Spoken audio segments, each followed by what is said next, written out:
time. All right, hello and I get to welcome go to first. Phoenixville Public Library. And we're delighted to have back with us tonight Dr. Jim Schaffer of Kimberton Chiropractic, who will be speaking tonight about some advanced non-invasive approaches to dealing with chronic pain. So, Dr. Jim, welcome and take it away. Thank you. Yeah. I was just going to say a few quick words. If you don't know Dr. Jim Schaffer, he's been a member of the community, helping people right here for almost 30 years. And he started out as a chiropractor and has continued his education. You might have heard of Kimberton Chiropractic. That's been us all these years. And he's continued his education. Now he's within functional medicine, really learning a lot about how to help people with chronic brain and body disorders. And you all have mentioned a few of them. So also I put his book out here that I just think it's a great book to even look at. I think Mark took one for the library to have, just to kind of give you some good base of where all this can begin for an individual. That being said, how's anything else I forgot? That's great. Yeah, all right. Thank you. Okay, so we'll start here. So basically, I'm going to talk and explain a little bit about different types of pain. So there's acute pain, inflammation, and chronic inflammation, chronic pain. Hopefully this will work. So, inflammation, if you look it up, it's the underlying cause of all disease. So if you're breaking down cellular tissue, eventually, if that keeps occurring, it's going to lead towards some kind of a condition or disease. So that's more, there's acute, which we're going to get into. So, sorry. Now, we're looking at causes. There's different causes of inflammation. You can have an injury. You can have a physical damage from an accident, falls. You can have repetitive trauma over a period of time, micro traumas like small. People who have physical jobs and they're constantly doing the same motion day after day. Sitting behind a desk day after day can lead towards all kinds of different issues because it starts to change our structure and our physiology. Irritation is a combination of lifestyle behaviors. Now we're getting a little bit more into metabolic, which I'll go into more deeper detail, but lifestyle behaviors, like what we eat, what we put into our body, plays a huge factor into our overall health, especially as we continue to age. When we continue to put things that aren't healthy for our body, it builds up over time, the damage, and then all of a sudden somebody can have a symptom, but it took years to get to that problem. Environmental factors, such things as even, they're called parabens, so hairspray, makeup, deodorant, these are a type of environmental toxin. Gasoline is an environmental toxin that we'll test people with their blood and see if they have, their immune system are reacting to that type of a toxin. If it is, then they have to stay away from that. So I work with people from peripheral neuropathy to Parkinson's to dementia to autoimmune conditions because that's the world of functional medicine, but we also combine something called functional neurology. Okay, so right now we're looking at, this is the cause. We need to find out what is the cause. Sometimes you can have several that have been building up over a period of time. So then you look at infections, we're all very familiar with that, how that can affect our health over time. And then there's also this field of genetics and predisposition. Is anybody familiar with genetic predisposition? Have they heard about that? Because it's growing in the most, have you ever heard of the MTHFR gene? Okay, so it's the most studied gene in the body, and the reason why is it's a gene that's needed in almost every cellular activity in our body. And you've probably heard of B vitamins, how important B vitamins, methylation. So MTHFR is methylation. So you have B12, B9, so there's cobalamin, there's folate, they become methylfolate. So I'm not going to get deep, but it's just giving you a broad picture of the world of metabolics and where they're looking at if you're predisposed from your parents. So whatever our parents gift us with, you ever see the double helix strand with genetics? So the one side is from the mother, the other side's from the father, and then it's connected by proteins, and that makes up a gene. So if you have what's called a morph gene, if you only have one on that strand from either your mother or your father, that gene's expression is only going to have a maximum ability of about 70%. If you have two morph genes on that same strand, you're going to be down to about 30%, 30 to 40%. So that's what they mean by genetic predispositions, and some people are just set up for certain conditions. Okay, so acute inflammation is actually for healing. It's a rapid short-term response. 6 weeks or less is acute inflammation, but before you get into chronic inflammation, you're looking at 3 months. So that's what they've determined through science. Some condition, once you've been dealing with it for 3 months, it's considered chronic. Other conditions, it has to be 6 months before it's considered chronic.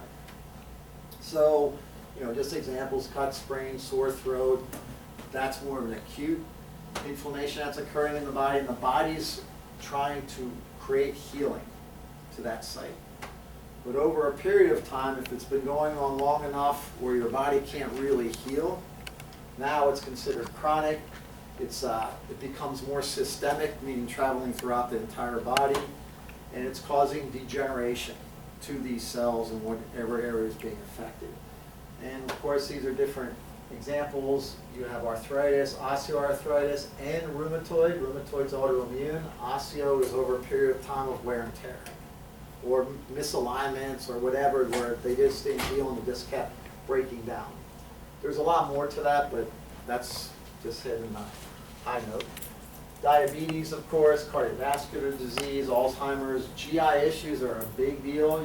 We're continuing to hear more and more about the GI, the blood-brain connection, and they work interchangeably. And once one goes down, the other one starts to go down. But that's more. I'm going to have more lectures, and I'll be doing advanced. Like, we'll get into deeper conditions like this, but mostly acute is what I'm talking about tonight. So chronic inflammation leads towards degenerative disease. It's progressive, and there's 3 different areas. There's neurodegenerative, there's musculoskeletal, and there's cardiovascular, are the big 3 topics. Neurodegenerative, I'll talk a little bit about that. That's more with peripheral neuropathy. And then musculoskeletal might be some of what your wife is dealing with, but I find the longer something goes on, now you're starting to affect the metabolic system as well. That's why my training, which has gone on for years, but I've been practicing now for at least 20 years in functional neurology and 4 years in functional medicine. When you combine the two, you're able to heal the whole system. Sometimes people will go to functional medicine doctors, it might be all they need, and they're going to do very well, but if they have problems with their nervous system breakdown, then they never get completely restored as well as they could have. And vice versa. Some people will work on their nervous system, they have metabolic issues, and they don't address that, and they only can repair and heal so far. Okay, so musculoskeletal, shoulder, hips, elbows, knees, wrists, hip. So I'll talk a bit about this. This is the most recent advanced therapy that actually causes regeneration to connective tissue. So connective tissue from anything from blood vessels to cartilage to meniscus to you name it, if it's soft tissue, and basically that's connective tissue. So cartilage is a big one with degenerative joint disease, degenerative disc disease, someone like your wife. So what's nice about this is it's non-invasive. You're not doing any injections, and it's working very well. I was just at a conference in California, and majority of the doctors in the room were orthopedic surgeons, and the other majority were doctors of PT. And the reason why is these are very good ethical The guy I met, orthopedic surgeon, we had a nice conversation. He said, I don't want to ever have to do surgery, and this is why I'm heading this way. He does PRP, but he's the science and the studies on this have really come out really well, and we've implemented it in our office since January. And I have about 18 patients right now that have gone through majority of the protocols, depending on what their condition is. And there's only one guy who says he's feeling better, but he's so bow-legged he doesn't think it's going to be a long-term effect. I go, well, we know it wasn't going to be long-term, but we're trying to slow it down and advance it with him. But there's other people that are just responding very well, and restricted range of motion, they're getting full ranges of motion. If anybody has a knee problem, it's wonderful. I had a guy come in. A lot of times we'll do it's called a discovery visit, where a patient will come in and they will just want to see if they're a candidate for this. So they'll go through range of motion, what they can't do. And there was this one gentleman, he got down to about here. He goes, that's as far as I can ever get. So we treated him, took about 8 minutes. He went back, I go, okay, go down. And he's going down, and he's ready for it, and he's ready. And then his eyes just popped open. And to me, that's priceless. I love that. And then he went down, he's like, I haven't been able to bend like that. Now, that's a great response. It takes a number of visits before you get there. Okay, so neurodegenerative is more of a peripheral neuropathy. So whatever we can do to stimulate the body's natural ability to repair and regenerate their damaged tissue.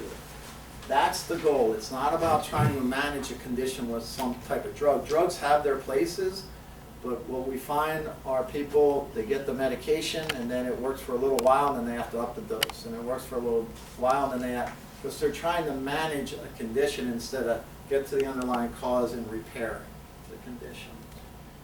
So the goal is we want to restore and repair. And actually that's the title of my book, is Repair to Restore,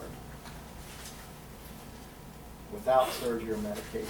Now, I'll tell you right now, there are limits. If you have too much damage to your body, that's why we check to see if a patient is a candidate. If we don't get a certain percentage of a response just from that first visit, we're not going to recommend that. And I've had patients come in where we did this with them, and we didn't get the response we were looking for, and we said, we're sorry, but you'd just be wasting your money with this.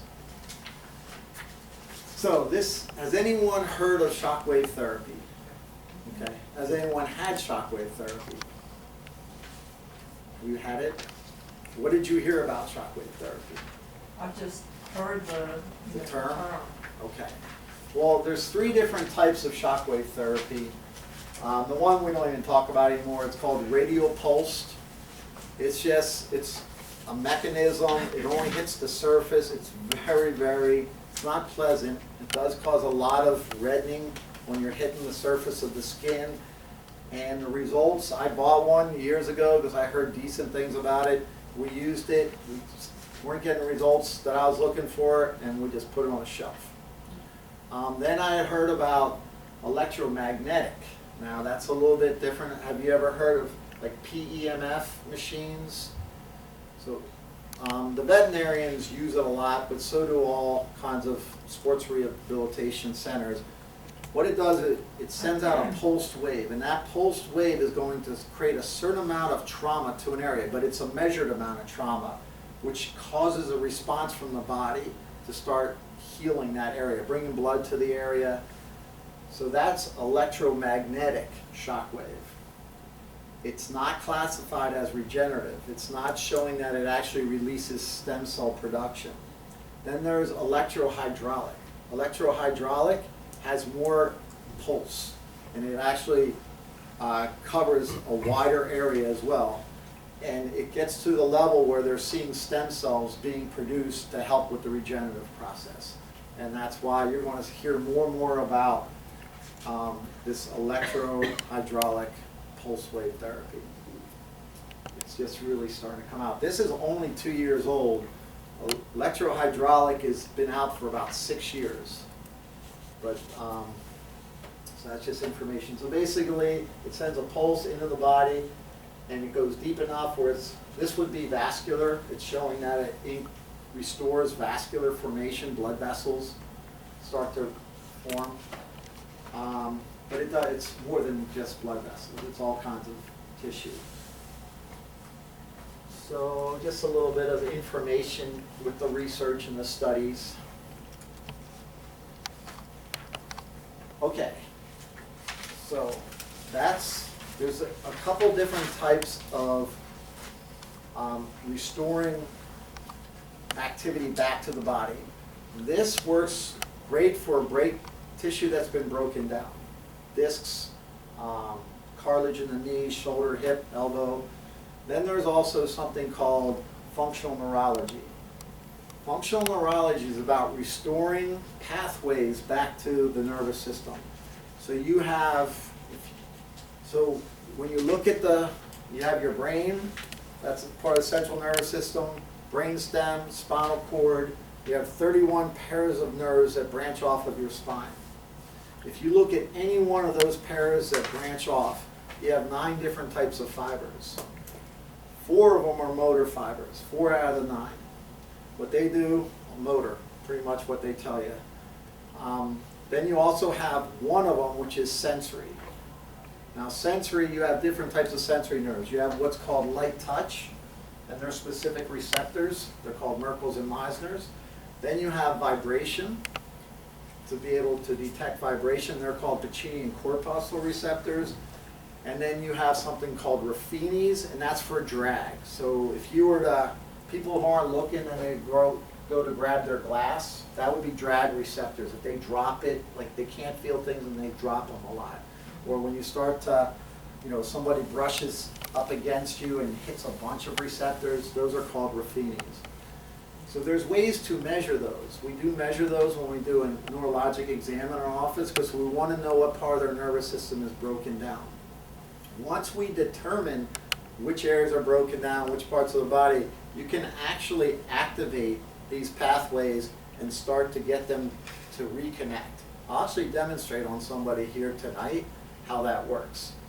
I can do motor here. I can't do sensory and I can't do vibration. I need my equipment in my office to do that, but I can show you some motor. Okay, the reason why I mention that, because this next slide, has anyone ever heard about neuroplasticity? Okay, so actually a medical doctor, the history behind it is a medical doctor's father had a stroke. And he was left very paralyzed. And this medical doctor knew a lot about the body, and he's like, all right, well, I don't want to see my dad like this. So they started doing these different cross-crawl exercises. I don't know if you ever heard of cross-crawl, but all these different rehabilitation exercises to affect the pathways that this doctor knew that were broken down.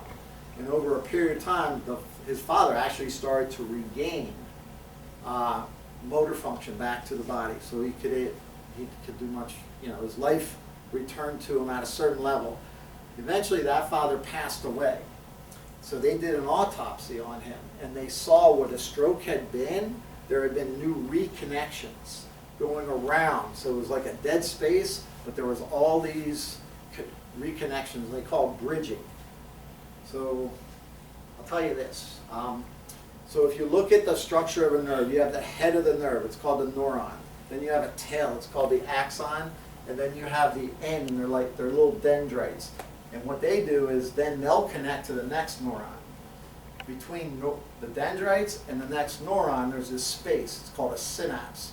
And you have what are called neurotransmitters. They call that the chemical part of the nervous system. The head of the neuron receives these chemicals from the other dendrite, and then the electrical part it's sodium potassium. It's a pump, and it fires down to release in the dendrites the neurotransmitters to go to the next nerve. It's amazing how it works. And there are some nerves that travel at 268 miles per hour. So imagine laying on the ground in a car that's traveling. That's how fast these chemical and electrical are happening every second of every day with our thoughts, with what we feel, what we touch.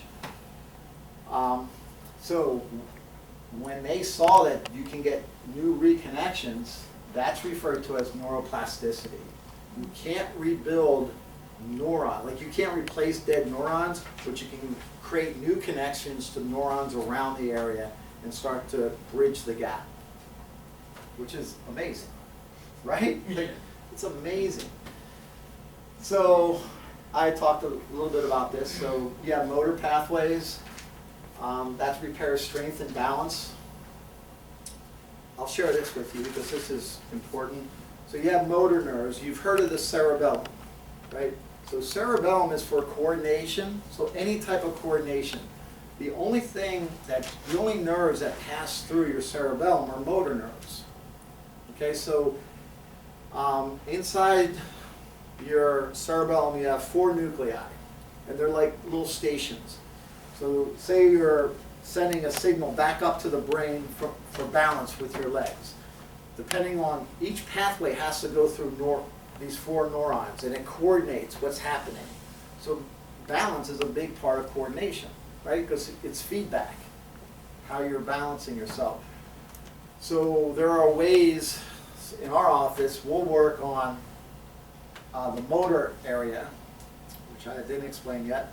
But inside your muscles, you have muscle spindle receptors. Okay, so that's what causes a muscle to contract, muscle spindle receptors. So if you look at a muscle, you got the belly of the muscle, and then it comes down together, and then you have the tendon, and then the tendon attaches to the bones. So inside the belly of the muscle is where all contraction occurs, cause that muscle to contract, that strength. Inside the tendons, you have other receptors. They're called Golgi tendon organ receptors. When they're activated, they allow that muscle to lengthen. So if I do a bicep curl, the muscle spindle receptors are going to contract my bicep, but at the same time you have Golgi tendon organ receptors activating the tricep to allow that to lengthen. Okay, so that's constantly happening without us really thinking about it.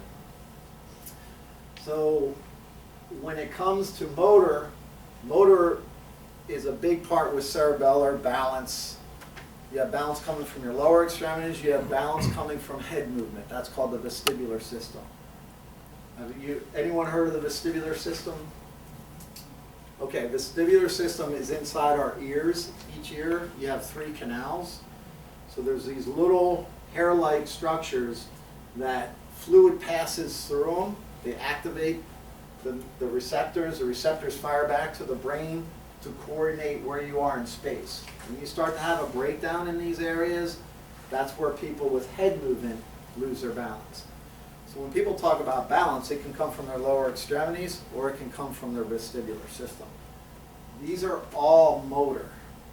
Okay? How are we doing so far? Because I can go off on tangents, so I'm going to try not to. Okay. All right, then there's sensory pathways. There's different ways to restore sensory. There's a technique called quantum neurology. You're able to repair touch, vibration, and drag sensations. Then there's also pain pathways. So we're all familiar with pain. Any type of chronic pain. I'm just going to share this. I know It's very important, that's why we're here. all right. Pain pathways, you have 2 different types. You have what are called A delta fibers. That's acute pain. So when people say, I have pain right here, it's sharp, it's stabbing, but it's more localized, that's A delta fibers. Then you have what are called C fibers. That's chronic pain. That's more of like a broad, achy, just to give people a visual, wash on, wash off. Are you guys all familiar with the Karate Kid? Okay, so it's more broad. So when people say, oh, I have this pain, it's here, and it's deep and achy, I know it's a C fiber. If they say it's stabbing, I know it's an A delta fiber, meaning, okay, this is acute inflammation, acute pain, easier to heal, and it all depends on how we're going to treat that area. So we're all familiar with the Mayo Clinic and Johns Hopkins. So there's a device that they're using, which we have in our office. It's called Calmer. It's called scrambler therapy. Has anybody ever heard of that? Okay, so Calmer scrambler therapy, what they have found is it sends impulses. It's an electrical kind of device, electrotherapy, and it's It has 14 different modulations, and what it does is it disrupts the pain pathway, because when people have had pain over a period of time, it just starts to be a cycle. For instance, anybody who loses a limb, it's called phantom pain. So you lose that limb, the problem's gone, right? But there's a pathway there, it just keeps cycling. And it's very effective for phantom pain scrambler because it just scrambles that defunct pathway. But it's also good for people who've had like shingles, right? If you have shingles and you got rid of the virus, once the virus is gone and that pathway is damaged, Scrambler is very effective for that as well. And we've used that in our office, and that works real well. The problem is if you have chronic pain but there's a metabolic issue, Scrambler isn't going to last forever. It's going to scramble it, but whatever caused it, you got to find the cause. And then you got to go after the cause.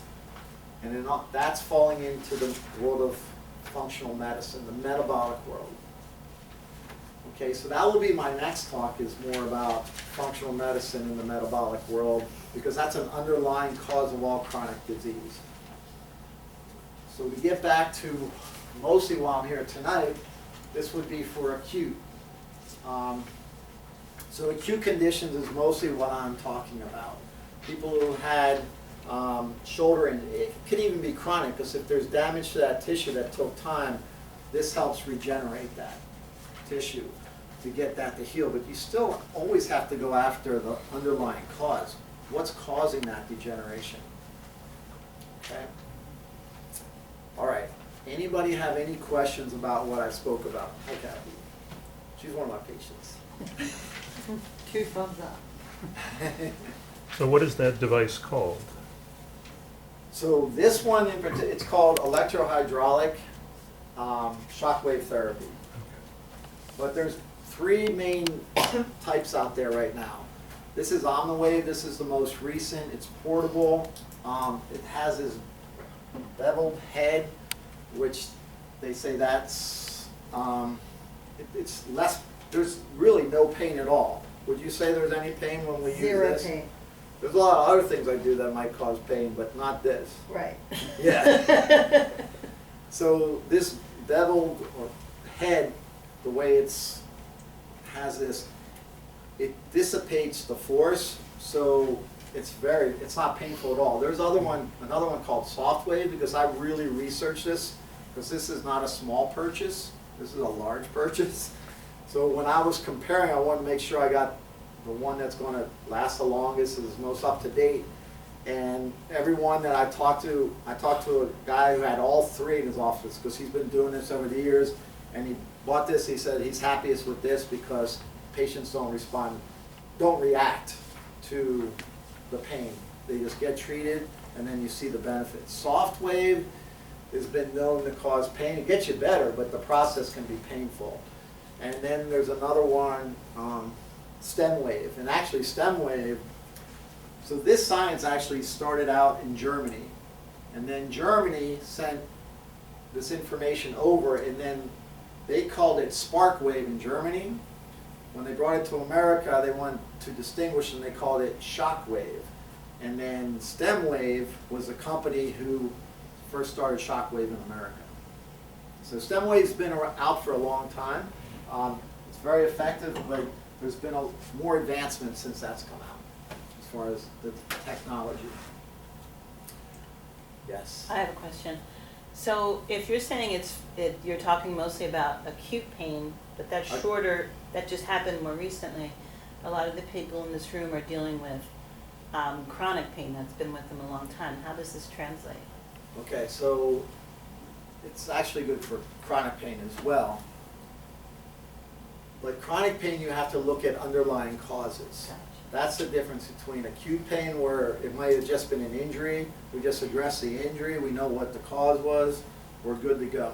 If it's chronic, you have to do a little bit more investigation to see, okay, is there a metabolic issue? If there is, what is behind it? Is it environmental toxins, pathogens? Is it both? Is it poor digestion that's causing food sensitivities, which creates inflammation?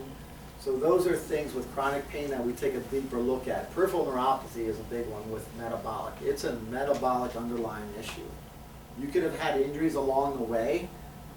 So what we know is when you have a metabolic issue and you've had injuries, metabolic, they say it's like you turn up the volume of pain. Wherever pain already is, if you had an injury and now you add inflammation that's systemic going through the blood, now the area that's already damaged, you just turned up the volume in that area. So as you heal the metabolic, okay, now we reduce inflammation, the body starts to settle, and there's a lot to that.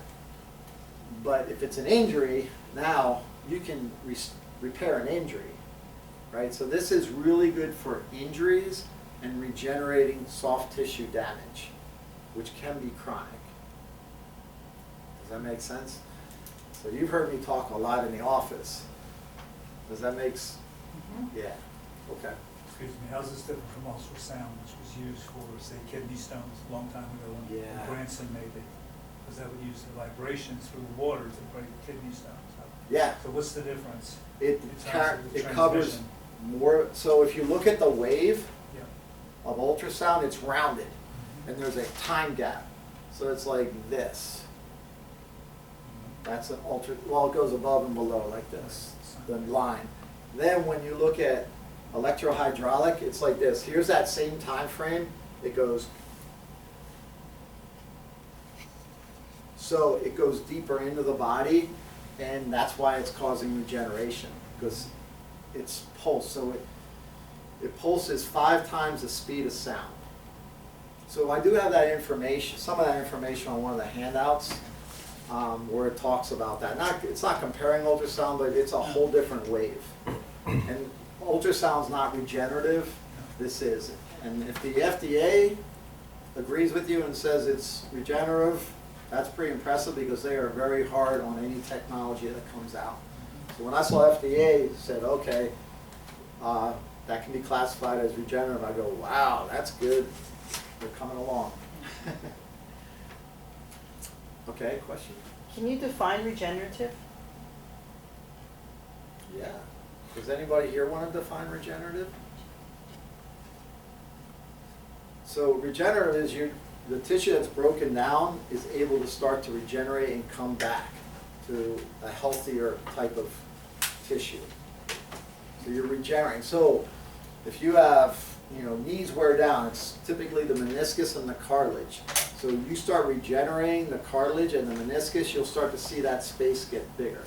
And that's what stem cells and plasma cells, that's all about regenerating tissue to not only stop it from progressively degenerating to the point that you need surgery, but then also regenerating it to a certain amount. Now, everybody's different how far you can bring it back. A lot of it is an underlying metabolic issue that helps to determine that. So as far as regenerative, I'll just touch that a little bit. Regenerative is you can test different areas of the body through stool testing, depending on what you're looking for, and a lot of different types of blood testing. The immune system plays a huge part of how much inflammation goes on in our body. So that plays a big deal. So there are blood tests, there's a lot of research that's coming that you can measure your immune body's reaction to certain things like foods that are in the blood. So you can test food sensitivities in the gut, and then you can test food sensitivities in the blood. Once it gets into the blood, that's more of an issue. So a lot of times we'll test some in the gut, but typically we go after the blood because where does blood go? All over. To every part of your body, every cell. So when you have inflammation in your blood, it's a bigger impact. It all matters, but it just depends how far along the damage is. Does anybody have any questions? You mentioned they're using this scrambler therapy at Mayo and Johns Hopkins. Yes. So how new is that? I've known about Calmare. As far as how far back, it's been going on for a while. I would say at least 10 years. It came out of Italy. The gentleman who discovered how to do this came out of Italy a while ago. I would have to look up that, but you can look up Calmera Scrambler. You can just I've Google never it. heard that name. I've listened to some podcasts about fibromyalgia and chronic pain, and more recently I was surprised to hear that, and this was mostly from the Chronic Pain Institute in, I think Michigan, University of Michigan maybe. How they talked about, how your nerve pathways are on this super highway, and they can't, once that's been going on for a long time, it's hard to reverse it and make everything work normally again. And they didn't speak anything about that type of therapy, and that's always what I have thought since I heard that. Why haven't have they figured it out yet, how to retrain these hyperactive nerve pathways? They described it as this superhighway of pain signals that can't be turned off. And once you've been living with that for so many years, it may not be able to be reversed. So I'm wondering why they didn't talk about that. They didn't because fibromyalgia is more of a metabolic issue. So they're mostly using it on cases that they know the underlying issue. So once you go after the underlying issue and you still have a chronic pain cycle going on, Calmera will disrupt that and bring it back. It's like phantom pain, like a virus. Once you get rid of the virus, there's been damage to that nerve pathway. So Scrambler, how you connect that is right on. So if it's C7, that's a big one that often gets. Or trigeminal nerve. I have a gentleman, he had pain in this part of his face. We tested him, it's weak, it's pain. You have to clip these electrodes in certain places to affect those pathways. So fibromyalgia is metabolic. That's a huge underlying cause of fibromyalgia. It's systemic, it's going all over the body, it's inflammation. So somebody who has fibromyalgia, we're going to do blood tests on them. We're going to look to see, okay, what is causing all that inflammation? I've had blood work over the years for inflammatory diagnosis, and they usually come back negative, which is weird to me. It's like, shouldn't the sed rate be high, all the things that are markers for inflammation, none of them really come back high. So that's called a CBC, right? You went to your doctor, insurance covered that. CBC, ESR, CRP. Oh, well, no, that's on it's a type of test, blood test. So if you go it's a complete blood panel, complete blood test. It's typically what CBC, complete blood count, white cells. Blood count. Yeah, so they're going to check. There are inflammatory markers like C-reactive protein, homocysteine, A1C. There's different reactive markers. They don't test all of them because the patient will bring in their blood test. We'll see that they're missing a bunch of inflammatory markers. We'll ask them, because insurance will cover it, if you go through your medical doctor, a CBC, and we'll say, okay, we need homocysteine. They're doing a lot more A1C, which is really good. A1C is a big deal, but there's many of them. Ferritin is an inflammatory marker. So that's a specific blood test. The blood test I'm talking about is your immune system. They're going to test your antibodies, and they're going to see how they react to certain things. So when you get that test back, you're going to have what's called normal. It's like green, typically. It's within the range.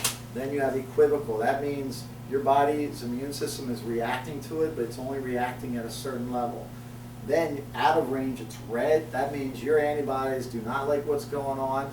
Anytime your antibodies get called to action, they're going to release inflammation. And there's different levels of your immune system.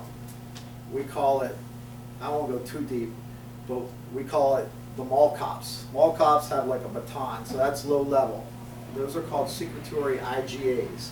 So when that antigen, something that doesn't belong in your body, comes in, it's going to surround it, engulf it, and try to neutralize it. If it gets overwhelmed, it hits these dendritic part of your immune system. Dendritic that's like the cops. So now that they have guns, when they get activated, they're going to even cause more inflammation to get rid of this antigen. And And when they get overwhelmed, then they call the military in, and those are cytotoxic T cells. There's a couple of them. And then what manages all of it is called a T regulatory cells. And you can keep, if you beat up your immune system, it'll get overwhelmed. It's called upregulated, and then you affect these T regulatory cells. That's a big deal. There's so much you have to do to try to neutralize and downregulate the immune system and balance it back out. And there's a lot of steps along the way, but honestly, you guys would start getting bored if you're not already. So I don't get too heavy in it unless I'm addressing the person specifically, their problem. When that blood test comes back and we see these markers, we're going to address it, because now we're finding what's behind the underlying causes. So there's more blood tests beyond the CBC, the SED-rate, and the CRP. There's Those a are lot the only more. ones I've ever had done. Yeah, there's a lot. And they always come back normal. Yeah, yeah. They haven't tested your antibodies, your immune system. You can test it on some tests, but it's not as extensive as some of these other tests, blood tests that are out there. There's so much research that's been going on. So you ever hear the ELISA test? Yeah. Okay, ELISA came out in the 80s. And what it was is, back in the day, if they were testing allergies, it was called a RAS test. They put it on your skin and they get a reaction. Then this gentleman came out and said, no, let's draw the blood, take the person's blood and put it into these allergens or whatever they are. So now you're not exposing the skin, and they were able to do all kinds of tests that way. Well, there was a big fight in conventional medicine back there, like this, ELISA, that's a bunch of hogwash, and there was a lot of fighting going on, and then they just kept with it. A lot of these researchers, these biochemists, these neuroimmunologists, they just kept using that data, and then now it's developed, and now you can test all kinds of areas. You can test pathogens, which falls under bacteria, parasites, mold. You can test to see if your blood's going to react to that. If your blood reacts to it, the science is saying it's in your system because it's upregulated. You can test environmental toxins, your blood, put it into the different types of toxins. And again, you're just looking to see. So I do blood tests when I have people with real chronic advanced conditions because it's systemic. When it's chronic, that's a big takeaway. Chronic is systemic. It's in the blood. Acute is more at the site, like an injury. And they can all develop, an acute injury can always develop into a broader problem over time. That's the case in fibromyalgia a lot. That's systemic. That is definitely a metabolic underlying issue. So, but they're going to, they do manage you, they do try to help you, but it's not getting to the underlying cause. And that's where this field of functional medicine, the field of functional medicine, there's all kinds of doctors. There's medical doctors in there, there's nurse practitioners, there's chiropractors, there's a lot of people, because a lot of these medical doctors that I've talked to, they got frustrated because they saw their patients getting worse as they kept increasing their dosages. And once they learned the science was out there and there was ways to get to the underlying cause, they've shifted. So you're just going to see that field continue and continue to grow. And then there's also this field of functional neurology, which is actually less known, a lot less known than functional medicine. Okay, any other questions? So this is Italian, scrambler? Scramblers at Italy. So that's not calamari. It is. It's not calamari. That's good. I'm gonna have to use that. Yeah. What's your name? I'll give you credit. That's right.